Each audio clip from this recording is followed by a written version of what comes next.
ये रुक रुक के चल रहा है।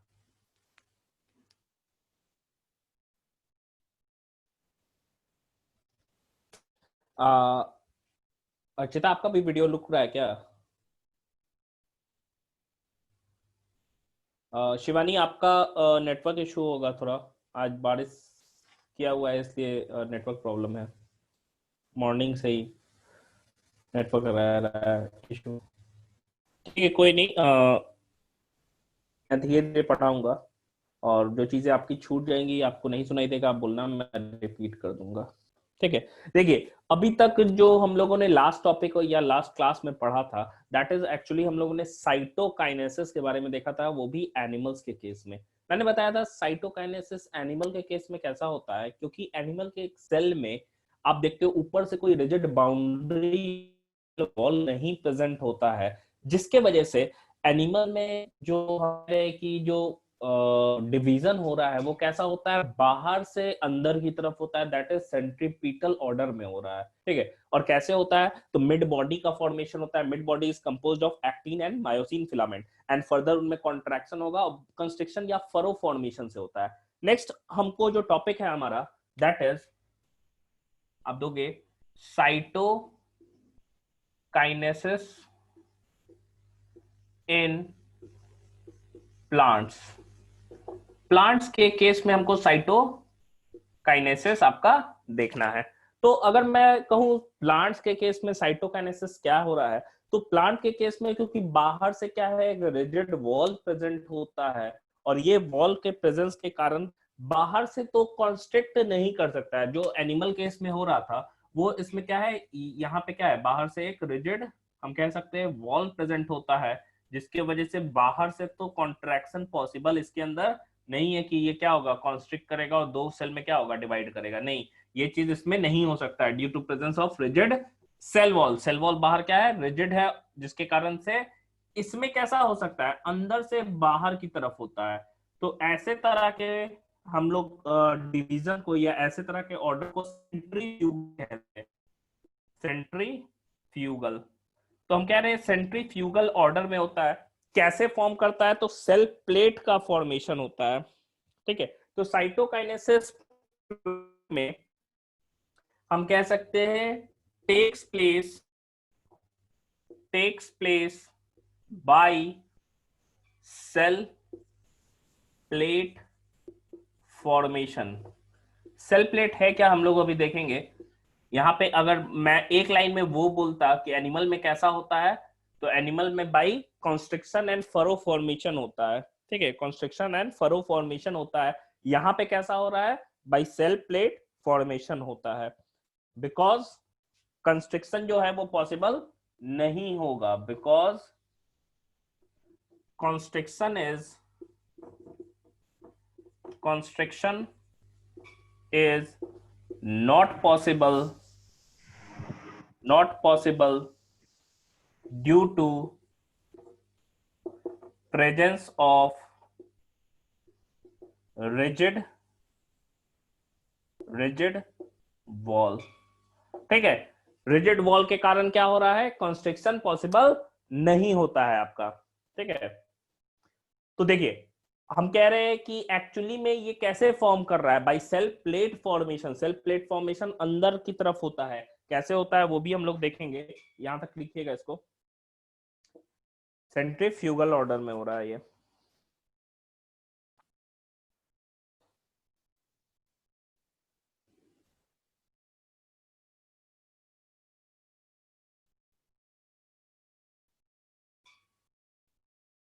देखिए, अगर मैं बात करूं, मैं इसको मिटा रहा हूं, लिख लो, एक मिनट दे दे।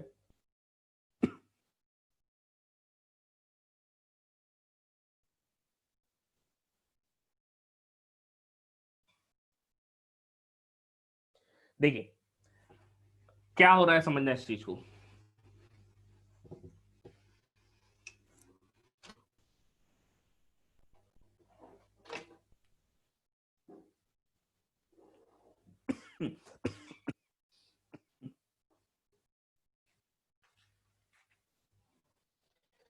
तो ये मान लो सेल है, ठीक है।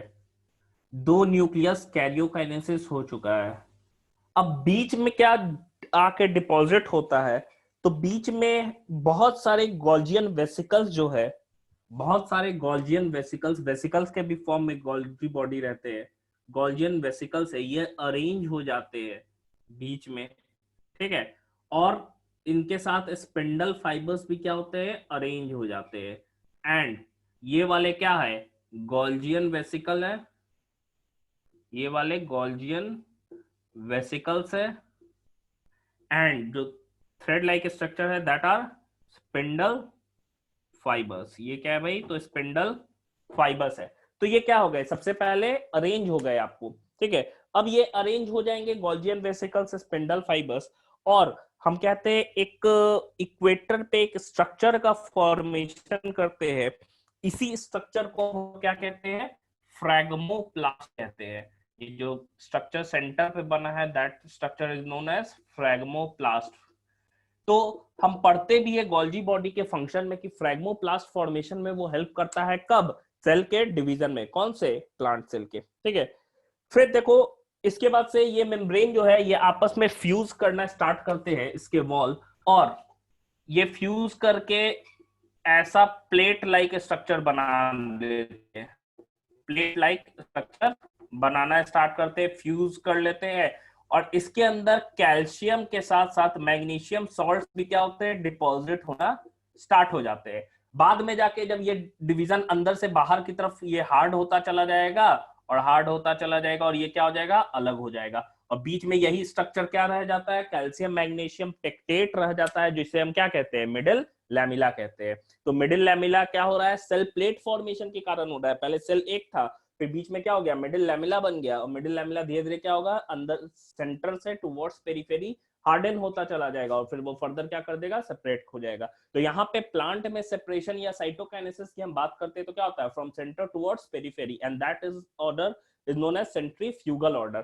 तो इसमें क्या हो रहा है, फ्रैगमोप्लास्ट बन रहा है, जो कि गोल्जी बॉडी साथ ही साथ स्पिंडल फाइबर्स होते हैं, ये अरेंज होते हैं सेंटर पे, और जो स्ट्रक्चर फॉर्म करते हैं इसे हम क्या कह रहे हैं, फ्रैगमोप्लास्ट कहते हैं। फ्रैगमोप्लास्ट बनने के बाद क्या होगा, वो गॉल्जियन जो वेसिकल्स है आपस में फ्यूज करना स्टार्ट कर देते हैं, उनके वॉल जो है ब्रेक करना स्टार्ट करेंगे, and they form a plate like structure known as cell plate. और इसी ही सेल प्लेट कहते हैं, जिसमें फर्दर क्या होगा, कैल्शियम और मैग्नीशियम सॉल्ट्स का क्या होगा, डिपोजिशन होगा। और वही क्या होगा, बाद में जाके जब सेल डिवाइड कर जाता है तो वही स्ट्रक्चर क्या बन जाता है, मिडिल लैमिला के रूप में बन जाता है। तो सेल प्लेट फॉर्मेशन समझ में आया कैसे हो रहा है, किसके थ्रू हो रहा है, तो फ्रैगमोप्लास्ट के थ्रू हो रहा है।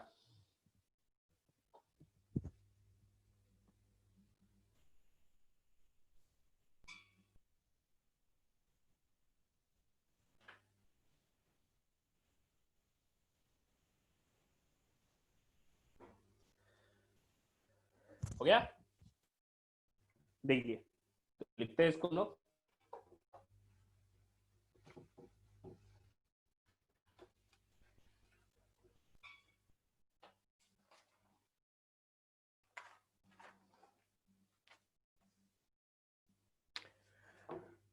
लिखिएगा next point, many Golgian vesicle Golgian vesicles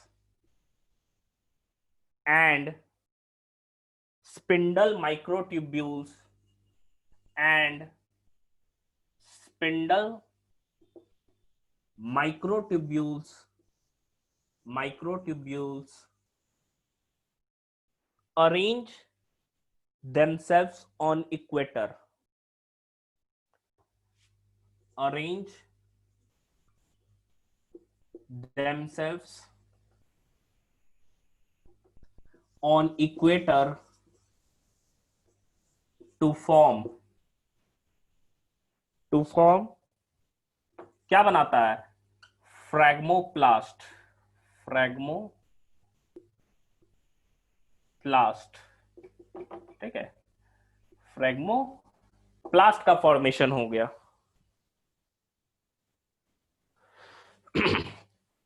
साथ ही साथ इस फ्रैगमोप्लास्ट में एंडोप्लाज्मिक रेटिकुलम जो कि टूटा हुआ रहता है, उनके भी फ्रैगमेंट्स डिपॉजिट हो जाते हैं।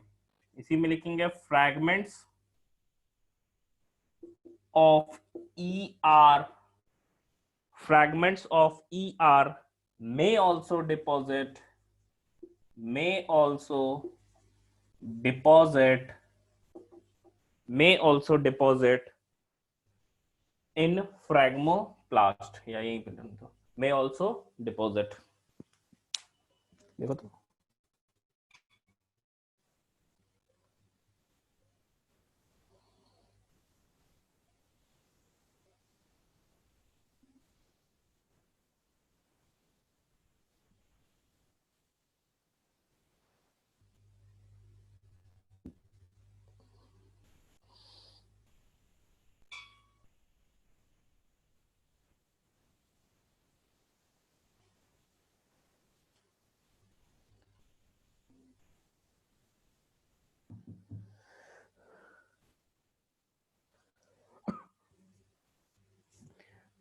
हो गया। देखिए मिटा रहे इसको।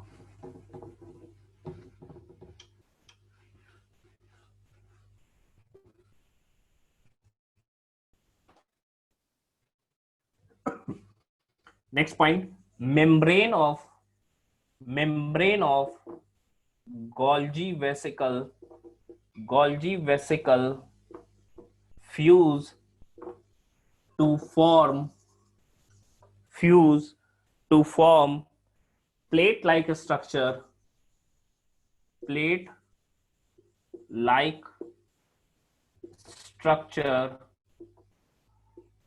called as सेल प्लेट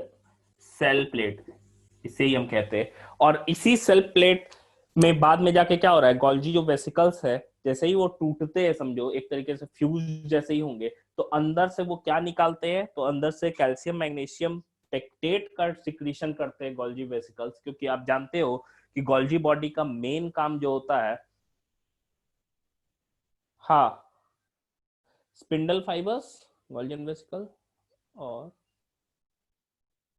दो ही ना हुआ, हाँ ER तीनों होता है। देखो तो सेल प्लेट में जिस समय फॉर्म कर रहा है उसी समय वो क्या होगा, फूटेगा, और फूट के अंदर से गोल्जियन वेसिकल क्या निकालता है, क्या सिक्रीट करेगा, कैल्शियम मैग्नीशियम पेक्टेट। ठीक है, इसी में लिखिएगा गोल्जी वेसिकल्स या Golgian vesicles secrete calcium and magnesium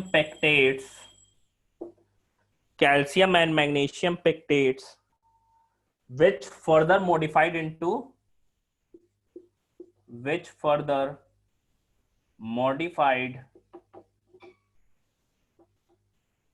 into बाद में जाके वही क्या बन जाएगा, मिडल लैमेला। ठीक है, which further modified into middle lamella।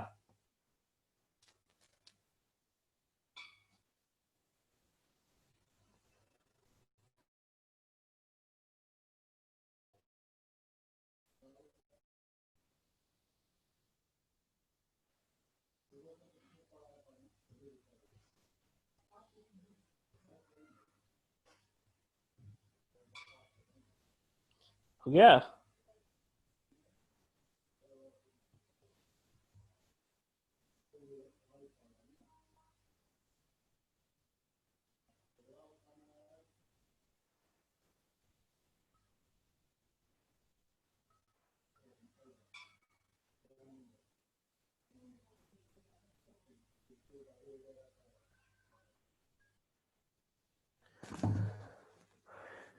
But इसमें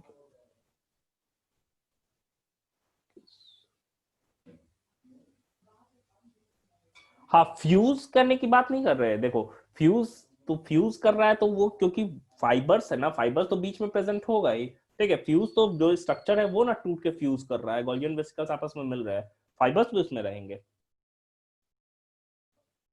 वैष्णवी समझ में आया, उसको हम फ्यूज तो ही ना कह रहे हैं, वो तो बीच में प्रेजेंट होगा ही, एक तरीके से बाइंडिंग का काम कर रहा है। फाइबर्स तो बीच में प्रेजेंट होता ही है।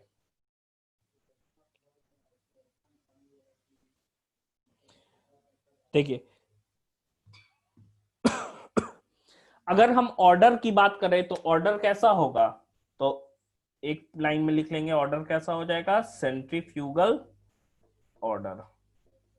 ये हमारा साइटोकाइनेसिस वाला भी पार्ट खत्म हो गया। हम लोगों ने एनिमल्स के बारे में पढ़ लिया था, हम लोग प्लांट के बारे में पढ़ चुके हैं। ये भी क्या हो गया हमारा, क्लियर हो गया, साइटोकाइनेसिस इन प्लांट्स।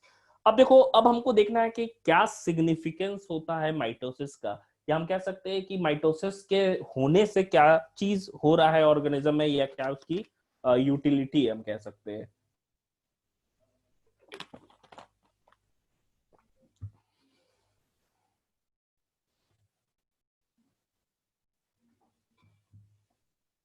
ठीक है, चलिए मिटाते हैं। Next topic is significance of mitosis. Our next topic is significance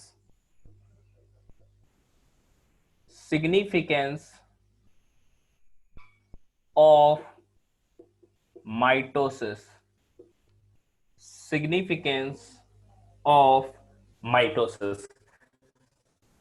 देखिए, नेक्स्ट टॉपिक की हम बात कर रहे हैं कि सिग्निफिकेंस कहने का मतलब क्या हो गया, कि क्या इसकी यूटिलिटी है या इसके होने से क्या होता है। सबसे मेन जो सिग्निफिकेंस हम कह सकते हैं माइटोसिस का, वो ये होता है क्योंकि कोई भी ऑर्गेनिज्म के बॉडी का पूरा ही डेवलपमेंट जाइगोट से होता है। ठीक है, समझना इस चीज को। कोई भी ऑर्गेनिज्म के पूरे बॉडी का जो डेवलपमेंट है दैट इज फ्रॉम जाइगोट, और जाइगोट में डिवीजन मियोसिस से नहीं होता है। सेल्स के नंबर किस तरह से बढ़ रहे होते हैं, तो माइटोसिस के थ्रू बढ़ रहे होते हैं। ठीक है, तो जाइगोट में जो डिवीजन हो रहा है वो क्या हो रहा है, माइटोसिस से हो रहा है। तो आप देखोगे पहला जो सिग्निफिकेंस है that is development of an organism. It means कि होल बॉडी जो फॉर्म कर रहा है वो किसके थ्रू कर रहा है, तो माइटोसिस के ही थ्रू कर रहा है। ठीक है, तो पहला जो सिग्निफिकेंस है that is the development of an organism. फिर मल्टी सेलुलर ऑर्गेनिज्म में समझना इस चीज को, एक तो डेवलपमेंट हुआ कि हाँ जाइगोट से ही बन रहा है, सारे सेल्स जो बनेंगे वो माइटोसिस के ही डिवीजन से कहेंगे, या हम कह सकते हैं जितने भी सेल्स डिवाइड करेंगे माइटोसिस के थ्रू करेंगे। दूसरा चीज क्या है कि अब मान लो हम बड़े हो गए, ठीक है, हम बड़े हो गए, अब इसके बाद से हमारे बॉडी में भी जो ग्रोथ हो रहा है वो भी क्या हो रहा है, माइटोसिस से हो रहा है। जो कंटिन्यूअस डिवीजन या रिप्लेसमेंट ऑफ सेल्स हो रहे हैं वो भी किसके थ्रू हो रहे हैं, माइटोसिस के ही थ्रू होते हैं। ठीक है, और आप जानते हो कि सेल डिवीजन का कारण या माइटोसिस का कारण मैंने बताया था, बिकॉज माइटोसिस या हम कब होता है या सेल डिवाइड कब होता है, तो जनरली हम जानते हैं कि जब न्यूक्लियोसाइटोप्लाज्मिक इंडेक्स डिस्टर्ब होता है, जिसे हम कैरियोप्लाज्मिक इंडेक्स भी कहते हैं, उसका वैल्यू क्या होता है, कम होता है। क्यों, क्योंकि न्यूक्लियस साइज में क्या हो जाता है, बड़ा हो जाता है, तो तब जाके क्या हो जाता है, सेल का डिवीजन होता है। एक इंपॉर्टेंट रिपेयर में भी माइटोसिस का हेल्प होता है हमारे बॉडी में। और प्लांट में माइटोसिस कंटिन्यूअस हो रहा होता है। प्लांट में एपिकल मेरिस्टेम में क्या होता है, कंटिन्यूअस माइटोसिस हो रहा होता है, जिसके वजह से प्लांट की जो ग्रोथ है या प्लांट का जो हाइट है वो पूरे लाइफ टाइम तक बढ़ता है। तो ये सारी चीजें हैं जो कि हम कह सकते हैं कि फायदा है, या कह सकते हैं कि माइटोसिस के होने के कारण ये सारी चीजें क्या होती है। तो सबसे पहला जो सिग्निफिकेंस है that is development of an organism. First point करके हम लिखेंगे development of an organism, development of an organism occurs by mitosis, occurs by mitosis, occurs by mitosis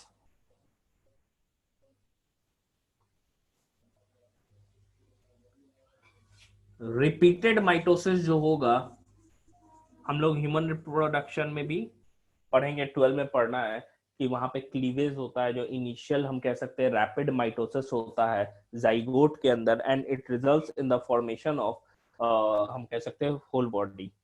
repeated mitosis leads to the repeated mitosis in zygote zygote leads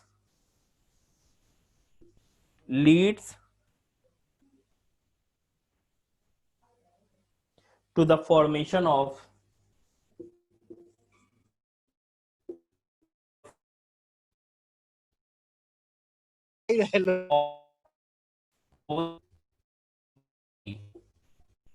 ठीक है, to the formation of whole body.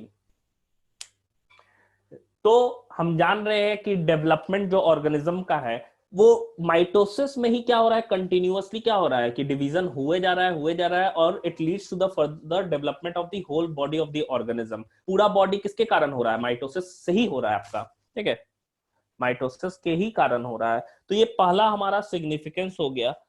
अब एक बार जो development हो जाता है body में, फिर भी जो ग्रोथ होता है मल्टी सेलुलर ऑर्गेनिज्म के केस में, वो भी किसके कारण हो रहा है, माइटोसिस के ही कारण आपका होता है, ठीक है। तो सेकंड पॉइंट लिखिएगा, the growth of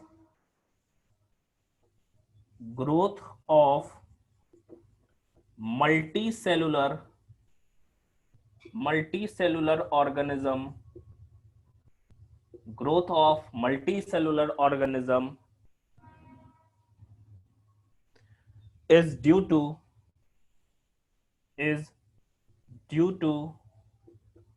mitosis. Growth भी मल्टीसेलुलर ऑर्गेनिज्म में माइटोसिस की कारण का हो रहा है, ठीक है। देखिए इसको,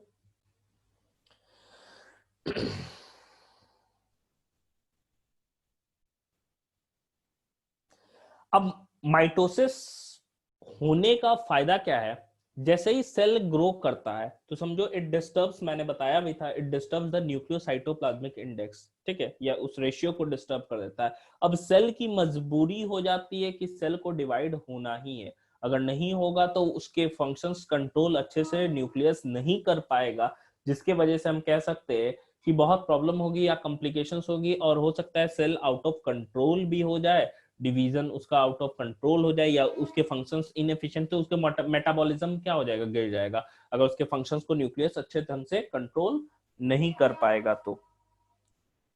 थर्ड पॉइंट लिखिएगा, cell growth results in cell growth results in disturbing the ratio disturbing the ratio disturbing the ratio between nucleus and cytoplasm, between nucleus and cytoplasm, ठीक है, साइटोप्लाज्म।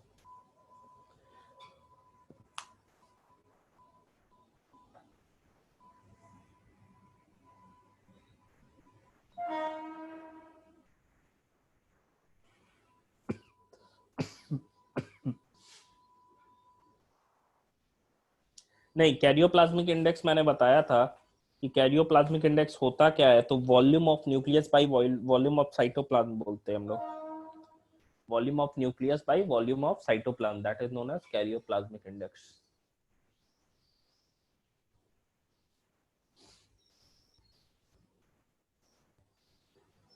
ओवरऑल मतलब कि जब न्यूक्लियस इलोंगेट करेगा तभी ना division होगा। हाँ, तो ग्रोथ कर रहा है तो दोनों का कर रहा है ना। हम लोग पढ़ चुके हैं कि न्यूक्लियस में ग्रोथ होना स्टार्ट होता है, जीवन के बाद एस स्टेज आ जाता है, जीवन में मैक्सिमम सेल ग्रो करता है। एस में हम देखते हैं कि सिंथेसिस होता है, क्रोमोसोम का क्या हो जाएगा, या डीएनए का डुप्लीकेशन हो जाता है।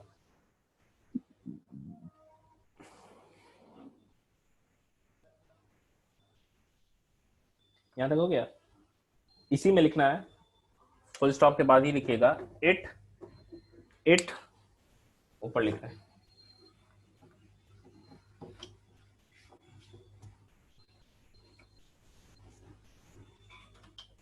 it therefore becomes essential. It therefore becomes essential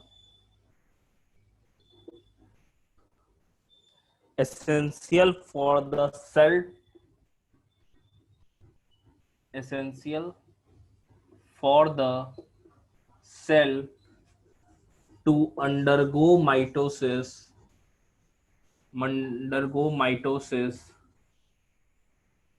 and divide to restore nucleocytoplasmic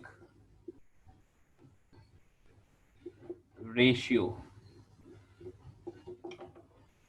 Nucleocytoplasmic ratio.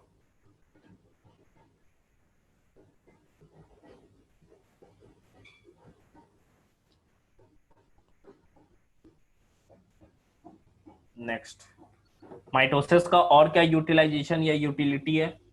तो हमारे लिए सबसे इंपॉर्टेंट में से एक आता है, दैट इज रिपेयर। ठीक है, हम लिख सकते हैं माइटोसिस हेल्प्स इन रिप्लेसमेंट, या सीधे रिपेयर लिख लेते हैं, helps in repair.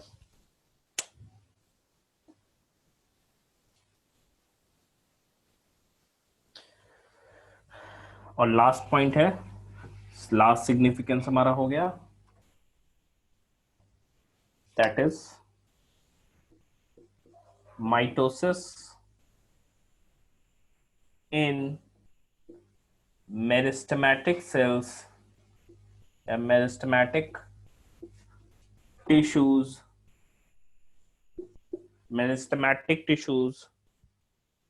result in a continuous growth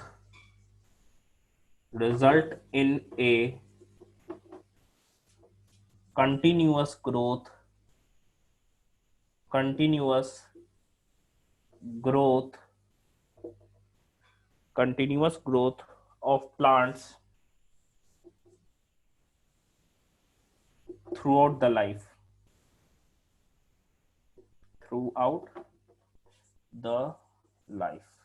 ठीक है, पूरे लाइफ में क्या होगा, बढ़ता रहेगा, कंटिन्यूअस ग्रो करता रहेगा प्लांट ड्यू टू माइटोसिस। तो ये तो था हमारा सिग्निफिकेंस ऑफ माइटोसिस, ये हमारा पूरा हो गया। 5 सिग्निफिकेंस मेनली है, सबसे मेन इंपॉर्टेंट जो है उसमें डेवलपमेंट ऑर्गेनिज्म का हो गया, प्लांट्स के केस में मेरिस्टेमेटिक टिश्यू कंटिन्यूअस डिवाइड करते रहते हैं ड्यू टू माइटोसिस या थ्रू माइटोसिस।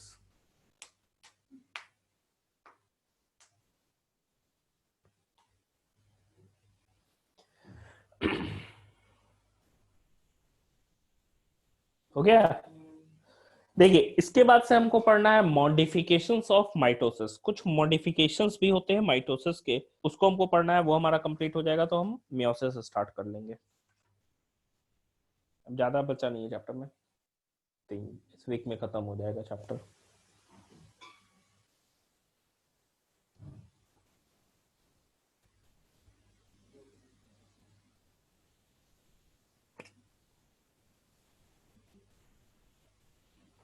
हो गया, चलिए नेक्स्ट टॉपिक इज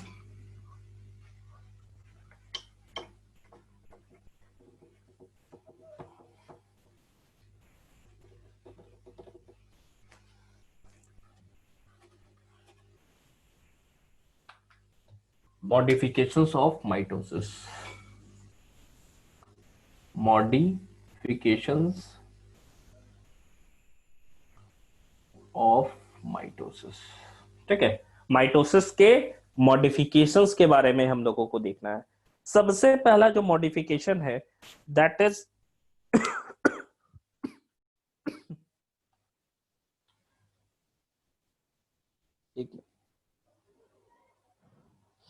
देखिए, सबसे पहला जो माइटोसिस है दैट इज क्रिप्टोमाइटोसिस कहते हैं, या इसे ही हम प्रोमाइटोसिस कहते हैं। सबसे पहला जो मॉडिफिकेशन का टाइप है दैट इज क्रिप्टोमाइटोसिस, या उसी को हम क्या कहते हैं, प्रोमाइटोसिस कहते हैं। ये एक प्रिमिटिव टाइप का माइटोसिस है। प्रिमिटिव कहने का मतलब है कि स्मॉलर या लेस डेवलप्ड ऑर्गेनिज्म में हमको देखने को ये मिलता है। ज्यादातर ये हमको प्रोटोजोन्स के केस में जैसे मिलता है, जैसे बाइनरी फिजन अमीबा में जैसे होता है। तो ये क्रिप्टोमाइटोसिस का एग्जांपल है। मतलब क्या होता है कि इसमें न्यूक्लियर मेम्ब्रेन डिसअपियर नहीं होता है, ठीक है। पूरे माइटोसिस या पूरे सेल डिवीजन के दौरान न्यूक्लियर मेम्ब्रेन वैसे ही इंटैक्ट रह जाता है, अंदर सारी चीजें हो रही हैं। इवन हम कह सकते हैं उसमें स्पिंडल फॉर्मेशन भी होता है, लेकिन वो स्पिंडल कैसा होता है, इंट्रा न्यूक्लियर स्पिंडल होता है। समझना इस चीज को कि मान लो हम सेल की बात कर रहे हैं, ठीक है, इसमें जब न्यूक्लियर मेम्ब्रेन ही नहीं टूटेगा, ये टूटेगा ही नहीं, तो क्रोमोसोम्स पे जो अटैच होंगे स्पिंडल फाइबर्स, वो क्रोमोसोम्स पे बाहर से कैसे अटैच हो पाएंगे, बाहर अगर आता तो वो क्या होता है, अंतर ही स्पिंडल फाइबर्स का फॉर्मेशन हो जाता है, और न्यूक्लियर मेम्ब्रेन वैसा का वैसा ही रहता है। ये स्पिंडल फाइबर्स बनेंगे, लेकिन कैसे होंगे स्पिंडल, तो ये इंट्रा, इंट्रा दो वर्ड होता है, इंट्रा मतलब अंदर, इंटर मतलब बीच में, इंट्रा न्यूक्लियर टाइप के होते हैं स्पिंडल फाइबर्स आपके, ठीक है। तो इस तरह के माइटोसिस को हम क्या कहते हैं, क्रिप्टोमाइटोसिस कहते हैं, या इसी को हम क्या कहते हैं, प्रोमाइटोसिस कहते हैं। तो सबसे पहला जो मॉडिफिकेशन हमें पढ़ना है दैट इज क्रिप्टोमाइटोसिस, और उसे ही हम क्या कह रहे हैं, प्रोमाइटोसिस। तो फर्स्ट मॉडिफिकेशन लिखिएगा, क्रिप्टोमाइटोसिस और प्रोमाइटोसिस।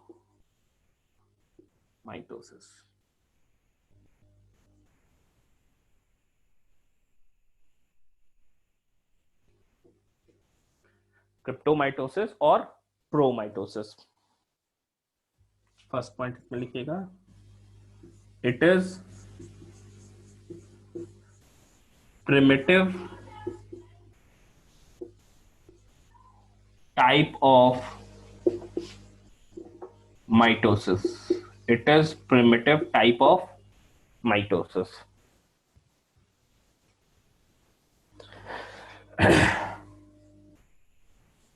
Second point, in this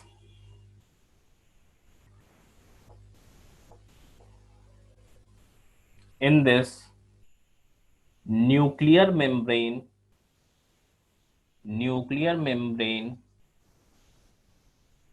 in this nuclear membrane does not disappear, does not disappear, does not disappear, but remain intact, but remain intact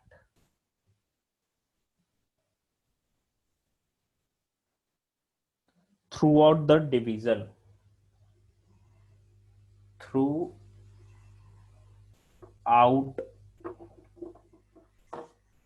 the division, throughout the division, ठीक है,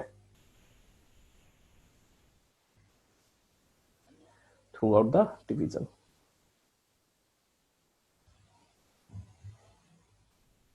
जितने भी चेंजेस हो रहे हैं karyokinesis के सारे किसके अंदर हो जाएंगे, आपके न्यूक्लियस के ही अंदर होते हैं। Even the spindle formation, all the changes of karyokinesis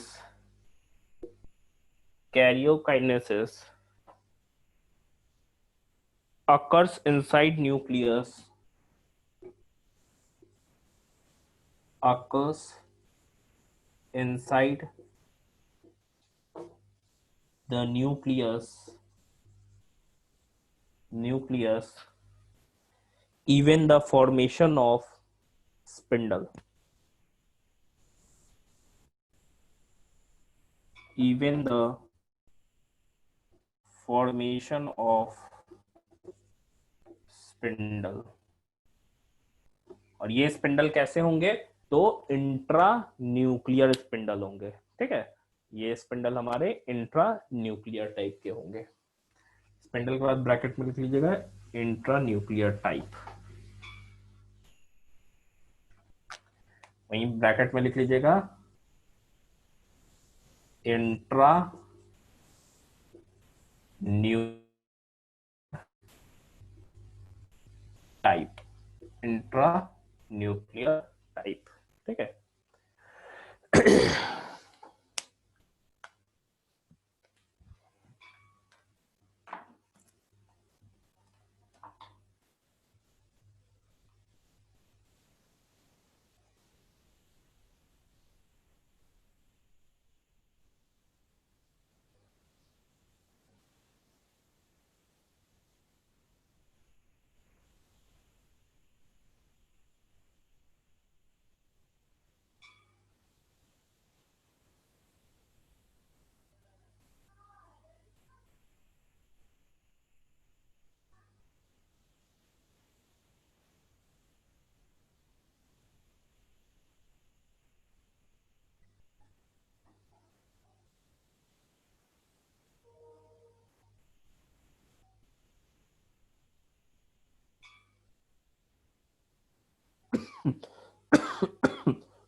हो गया।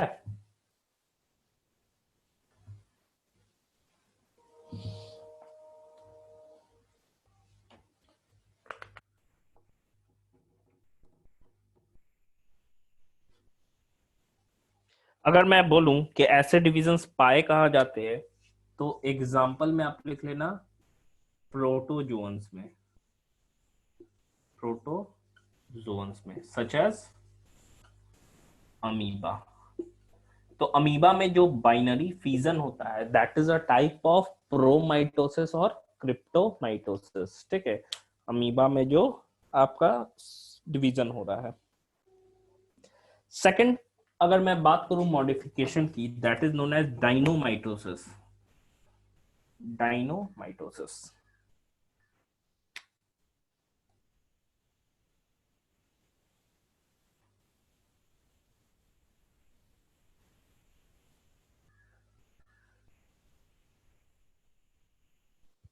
सेकंड लिखिएगा डाइनोमाइटोसिस।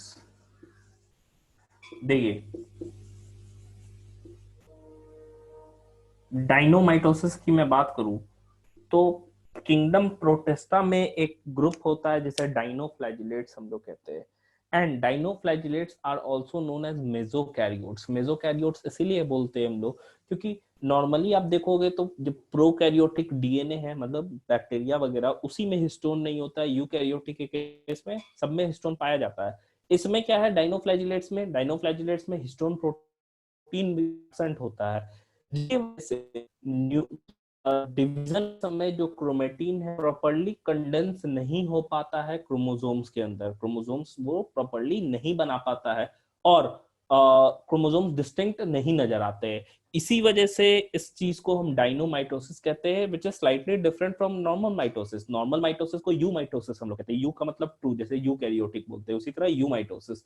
यहाँ डाइनोमाइटोसिस हम लोग बोल रहे हैं किस चीज को, तो डाइनोफ्लैजिलेट्स के अंदर जो माइटोसिस हो रहा है that is known as dinomitosis. Difference क्या है, तो भाई उसमें हिस्टोन प्रोटीन नहीं होता है, वो मेसोकैरियोट होते हैं। हिस्टोन के एब्सेंस की वजह से क्या होता है कि chromatin fails to condense in the form of distinct chromosomes. Nucleus के अंदर न्यूक्लियर मेम्ब्रेन रहता ही है, मतलब उसमें भी स्पिंडल फॉर्मेशन होगा, लेकिन वो कैसा होगा, इंट्रा न्यूक्लियर टाइप होगा, जस्ट लाइक प्रोमाइटोसिस और क्रिप्टोमाइटोसिस। तो सेकंड वन जो हमारा मॉडिफिकेशन है दैट इज डाइनोमाइटोसिस। तो इसमें हम लोग लिख सकते हैं फर्स्ट पॉइंट क्या हो जाएगा, found in dinoflagellates, found in dinoflagellates. ठीक है, डाइनोफ्लैजिलेट्स में पाया जाता है डाइनोमाइटोसिस, विच आर मेसोकैरियोट्स। ये क्या हो जाते हैं, ये क्या है भाई, तो मेसोकैरियोट है। मेसो का मतलब मिडिल होता है एंड कैरियो मतलब न्यूक्लियस, कैरियन मतलब ना ही प्रोकैरियोटिक है ना ही पूरा अच्छे तरीके से यूकैरियोटिक है।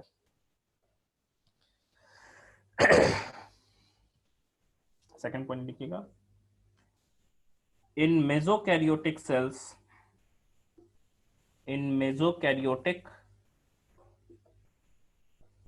cells, in mesokaryotic cells, histones are absent. Histones are absent. Because of this,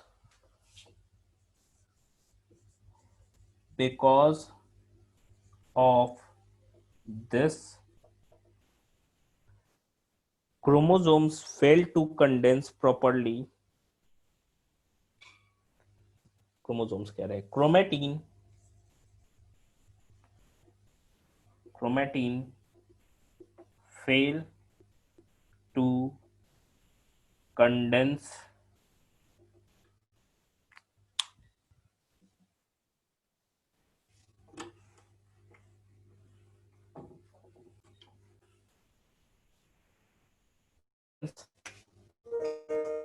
properly in the form of distinct chromosomes. Distinct chromosomes.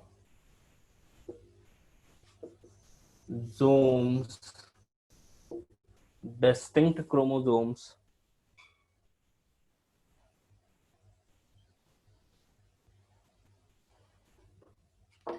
Nuclear membrane, इसमें भी पूरे सेल डिवीजन में परसिस्ट होता है.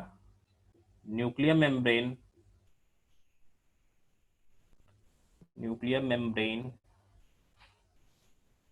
persists throughout the cell division. Persists throughout the cell division. And spindle कैसे होंगे? Intra nuclear type होंगे. And spindle is intranuclear type. And spindle is intranuclear type.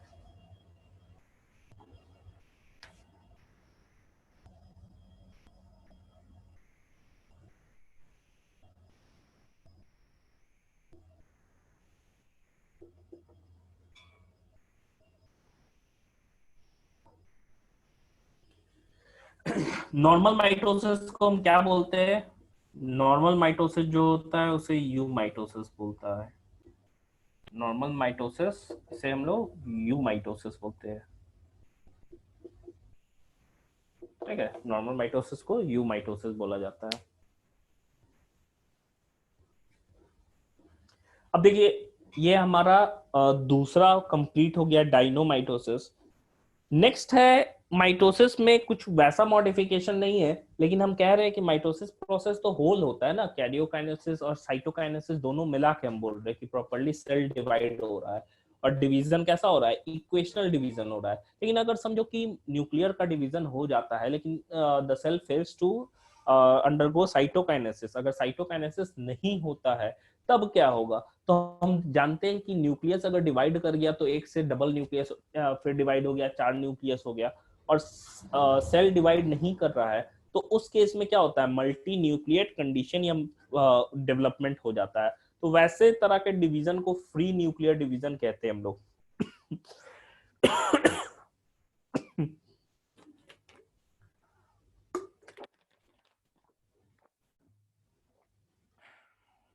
Multi nucleate condition बोलते हैं. तो next जो है मॉडिफिकेशन डिवीजन.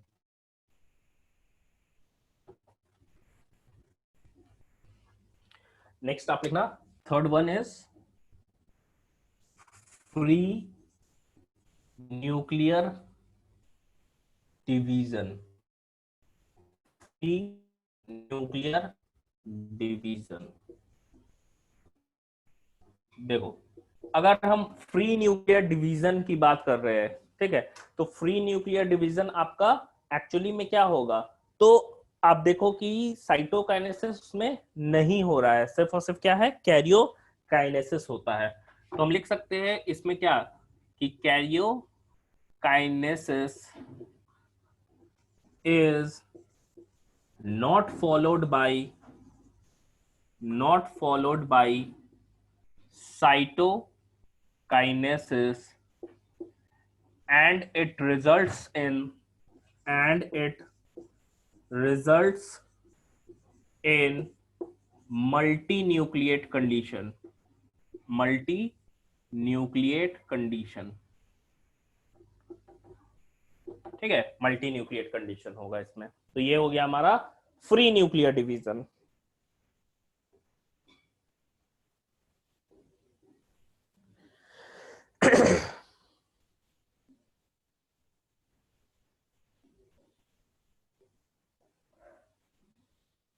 देखिए इसी के बाद से एक टर्म वीडियो रुका हुआ है क्या अर्चिता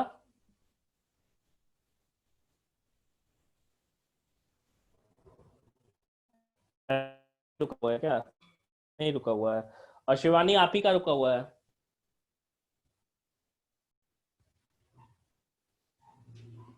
आज बारिश के चलते नेटवर्क इशू काफी ज्यादा होगा आप लोगों का भी इसी वजह से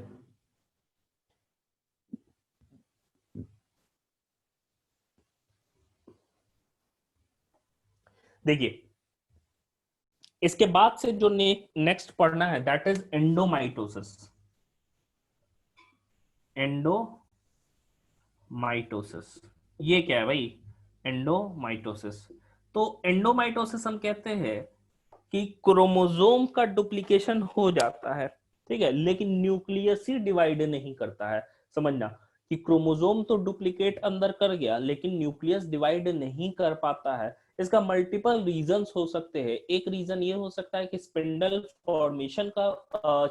फॉर्मेशन नहीं हुआ तो वो क्या होगा उसको खींचेगा नहीं स्प्लिट नहीं करेगा और दो न्यूक्लियस नहीं बनेगा एक्चुअली तो स्पिंडल फाइबर्स का नहीं बनना भी एक कारण है एंडोडुप्लीकेशन होना या किसी चीज एंडोमाइटोसिस हम कहते हैं जिसमें क्या हो रहा है क्रोमोसोम डुप्लीकेट कर गया अब समझो क्रोमोसोम डुप्लीकेट अगर कर जाता है और न्यूक्लियस डिवाइड नहीं करता है तब क्या हो रहा है तो इस कंडीशन में पॉलीप्लॉइडी होता है पॉलीप्लॉइडी कहने का मतलब है कि increase in number of chromosome तो डुप्लीकेट कर गया एक से डबल बन गया ठीक है मान लो 10 क्रोमोसोम था डुप्लीकेट करके 20 बना लिया तब उसमें क्या हो रहा है कि डिवीजन नहीं हो रहा है अगर तो क्रोमोसोम डुप्लीकेशन के बाद अगर डिवीजन नहीं होता है that means it causes polyploidy का कहने का मतलब जैसे डिप्लॉइड हैप्लॉइड तो यहाँ प्लॉइड का मतलब नंबर ऑफ क्रोमोसोम पॉली का मतलब more than number of chromosome than the normal ठीक है नॉर्मल जैसे हमारे में 23 पेयर है ठीक है हाँ डिसऑर्डर ऑफ क्रोमोसोम कहते हैं और ये क्रोमोसोम में डिसऑर्डर बहुत तरीके से हो सकता है एक स्ट्रक्चरल डिसऑर्डर होता है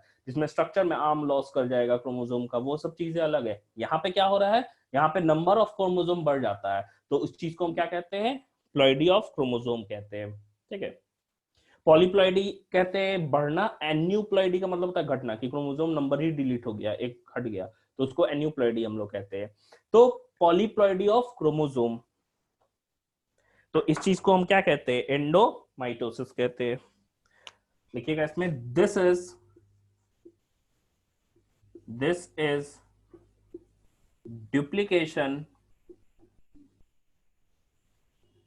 duplication of this is duplication of chromosomes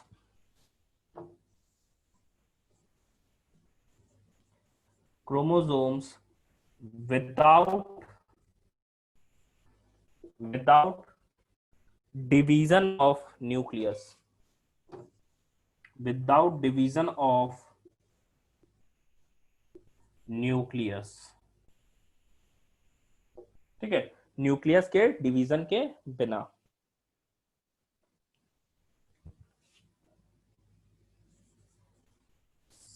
second point इसमें लिखिएगा endomitosis leads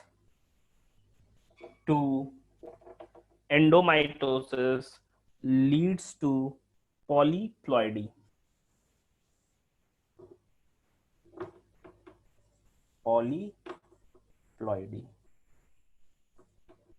पॉलीप्लॉइडी का मतलब that is increase in number of genome.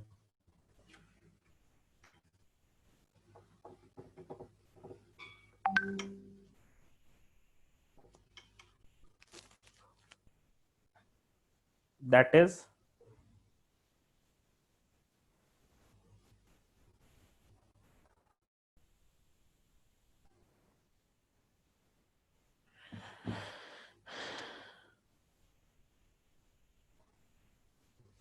increase in number of genome. Increase in number of genome. एक drug होता है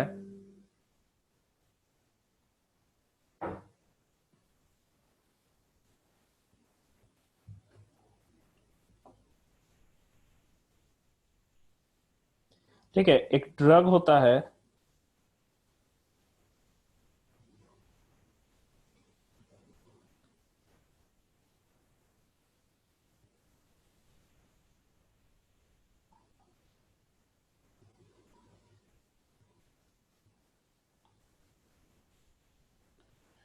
ठीक है, जिसे हम कॉल्चिसिन कहते हैं। एक्चुअली कॉल्चिसिन जो होता है, ये कॉल्चिसिन ड्रग स्पिंडल फॉर्मेशन को रोकता है, जिसे माइटोटिक पॉइजन भी बोलते हैं। मतलब पॉइजन समझ रहे हो कि किसी चीज को रोक देना, उसकी ग्रोथ को रोक देना, तो इसे हम इनहिबिटर या पॉइजन वर्ड हम लोग यूज करते हैं। ठीक है, तो पॉइजन आप देखोगे तो यहाँ पे पॉइजन का काम कैसे वो कर रहा है, क्योंकि वो स्पिंडल फॉर्मेशन को रोक देता है, जिसकी वजह से डिवीजन नहीं रोक रहा है। तो माइटोसिस तो एक्चुअल हम कहेंगे कि जब न्यूक्लियस डिवाइड हो गया, क्रोमोसोम डिवाइड होकर दो सेल में बढ़ गया ना, तो हम लोग कहते हैं mitosis.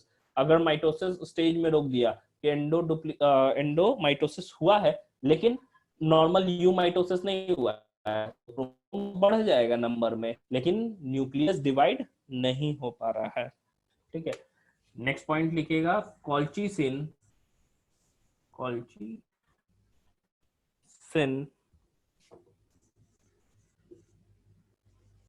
Colchicine induces polyploidy in plants, induces polyploidy in plants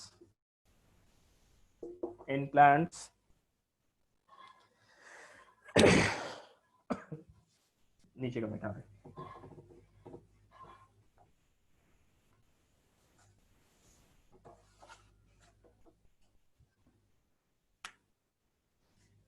next point, colchicine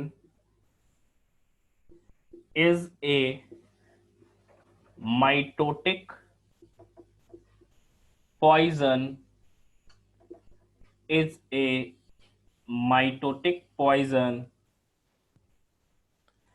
as it arrests the formation of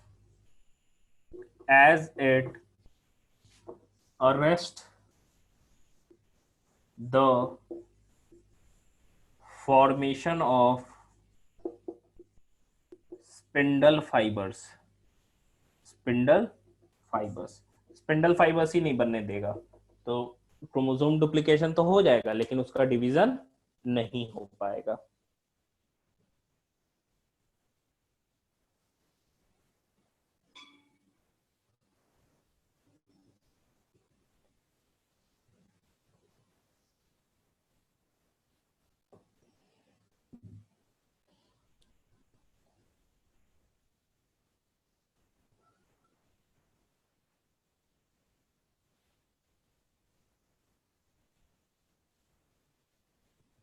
हो गया?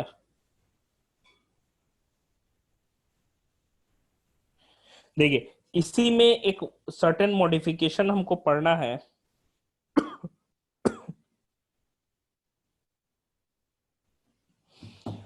एंडो रीडुप्लीकेशन एक सर्टेन मॉडिफिकेशन होता है। कॉल्चिकम एक प्लांट होता है, उसी से निकालते हैं हम लोग, and this drug is known as colchicine. देखो सर, हाँ सर हम लोग तो ये लेंगे तब ना ऐसा होगा, नॉर्मली तो नहीं ना होगा। नहीं, नॉर्मली नहीं पता है, जैसे उसको छिड़का जाता है ना, जैसे हम सोचेंगे कि नहीं प्लांट ब्रीडिंग टेक्निक में यूज किया जाता है कि उसको हम लोग क्या करें, पॉलीप्लॉइडी करें, क्योंकि पॉलीप्लॉइडी जो प्लांट होता है ना, मान लो कि हम 2n बोले डिप्लॉइड, उसको ट्रिप्लॉइड हमको बनाएंगे अगर, या टेट्राप्लॉइड बनाएंगे, तो उसकी एफिशिएंसी या उसकी जो रेजिस्टेंस पावर होती है ना वो बढ़ जाती है, जिसकी वजह से हम लोग स्प्रे कर देते हैं कॉल्ट्रिक्सिन, तो वो अरेस्ट हो जाएगा माइटोसिस में ही, सेल डिवीजन उसका।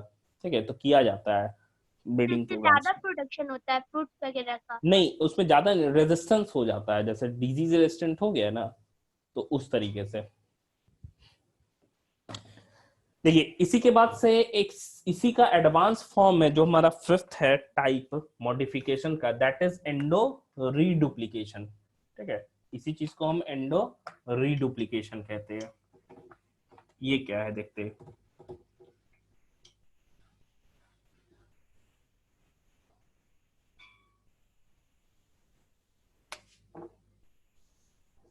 Fifth is endo reduplication. Endo reduplication,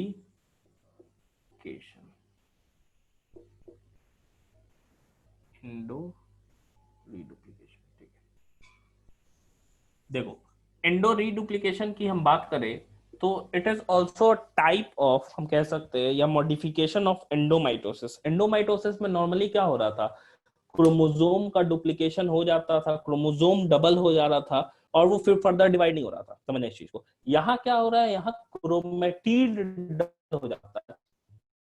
chromatid क्या हो जाते हैं, हम कहते हैं डबल इन द सेंस कैसे हो जा रहे हैं, because they fail to undergo separation in the anaphase. Anaphase में जो क्रोमेटिड आपस में एक क्रोमोसोम ना जुड़ा हुआ है सेंट्रोमियर से, वो क्या होता है, अलग नहीं हो पाता है एनाफेज के केस में, एंड इसी चीज को हम लोग एंडो रीडुप्लीकेशन कहते हैं।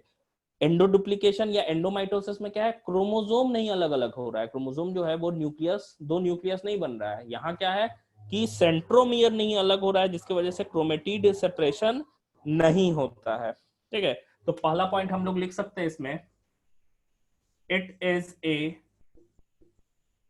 Modification, it is a modification of एंडोमाइटोसिस।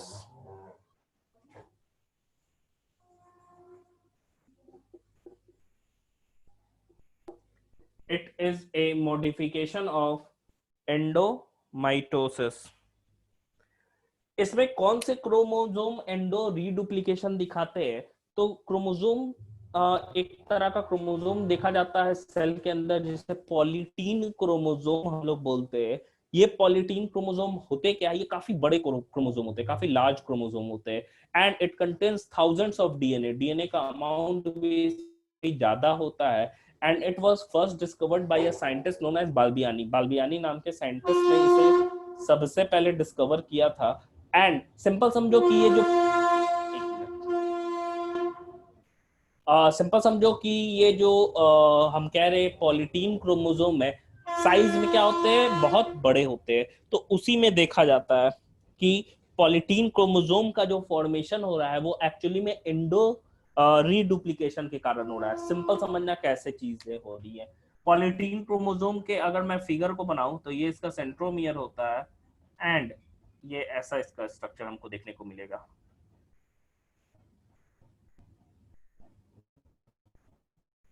ठीक है, ऐसा देखने को मिलता है उसका स्ट्रक्चर हमको।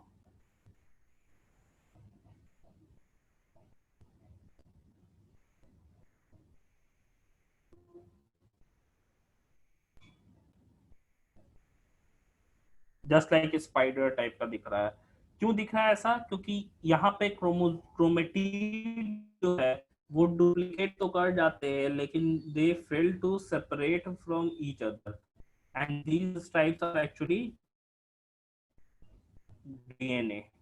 ठीक है, बहुत सारे लार्ज अमाउंट में इसमें क्या होता है, डीएनए होता है। ये क्यों ऐसा बनेगा, ये पॉलीटीन क्रोमोसोम बन कैसा रहा है, ठीक है, स्टारफिश जैसा दिख रहा है। ठीक है, स्टारफिश जैसा दिख रहा है बिल्कुल। तो देखो ये कैसा है, ये है polytene chromosome, polytene chromosome. Polytene chromosome का फॉर्मेशन ही कैसा हो जा रहा है, क्यों हो रहा है? तो ड्यू टू एंडो रीडुप्लीकेशन, क्योंकि देखो क्रोमेटिड डुप्लीकेट तो करता है लेकिन सेपरेट नहीं हो पाता है। सेकंड पॉइंट लिखिएगा, the polytene chromosome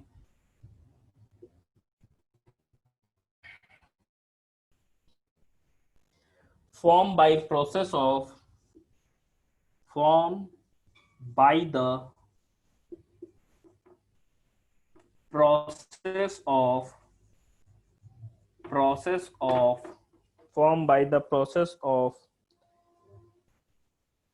endo reduplication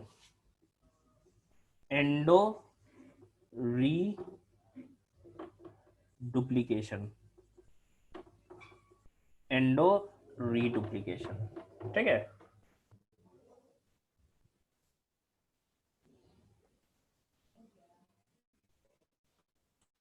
यहां तक लिखो, बता रहे आगे। नहीं नहीं, ये और भी बनेगा, ये हम एग्जांपल में दे रहे थे, और भी बनेगा बहुत। हाँ, जब भी रहेगा तो ये इवन फॉर्म में रहेगा, ठीक है, ये और भी बनेगा।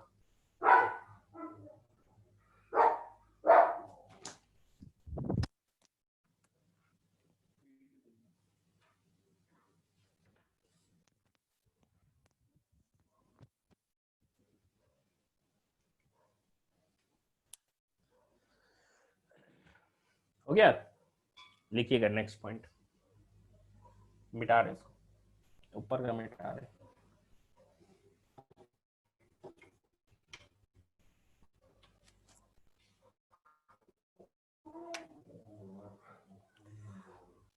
नेक्स्ट पॉइंट लिखिएगा, इन endo reduplication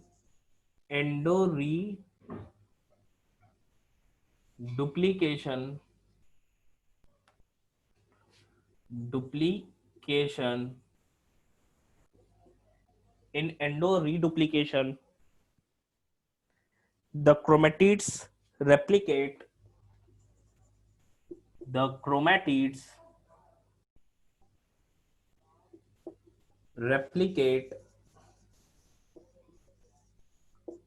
replicate but do not get separated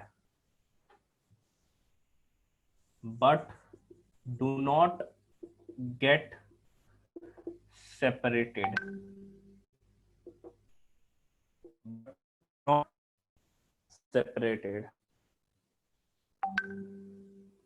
इस प्रोसेस को या इसी फेनोमेनन को एक टर्म दिया गया है, that term is known as polyteny. इसे ही हम क्या कह रहे हैं, पॉलीटेनी कहते हैं। मतलब जो फेनोमेनन जिसके तहत क्या होता है, क्रोमेटिड डुप्लीकेट तो कर जाता है लेकिन सेपरेट नहीं करता है, जो है इसी चीज को हम क्या कहते हैं, पॉलीटेनी कहते हैं। This process is called as polyteny।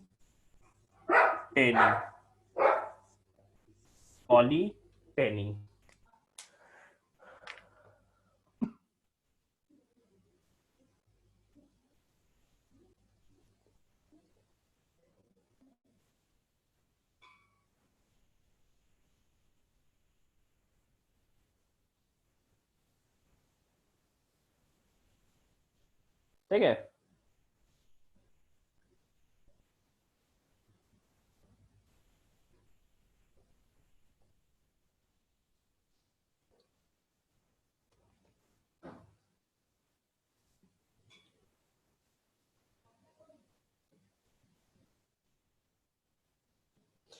देखिए तो यहां तक क्लियर हो गया।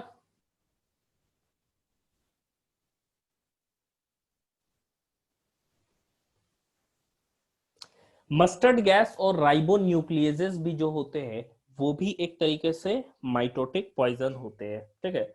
जैसे कोल्चिसिन होता है वैसे ही मस्टर्ड गैस और राइबोन्यूक्लियेज ये भी क्या होते हैं, माइटोटिक पॉइजन्स के रूप में काम करते हैं।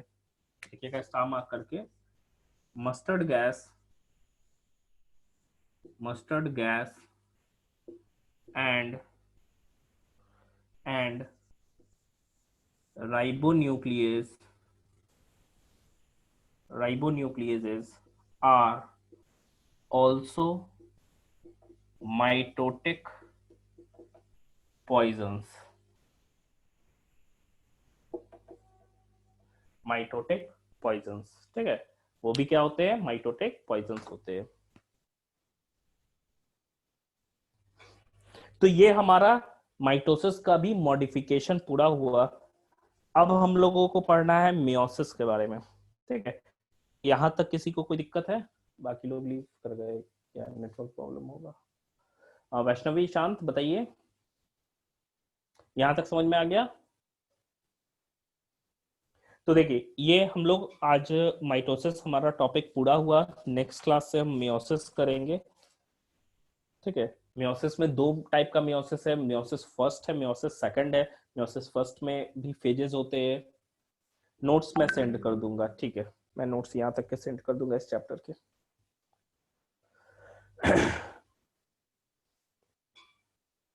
ठीक है, चलिए, तो क्लास एंड कर रहे हैं हम। इसके आगे मियोसिस हम लोग को स्टार्ट करना है।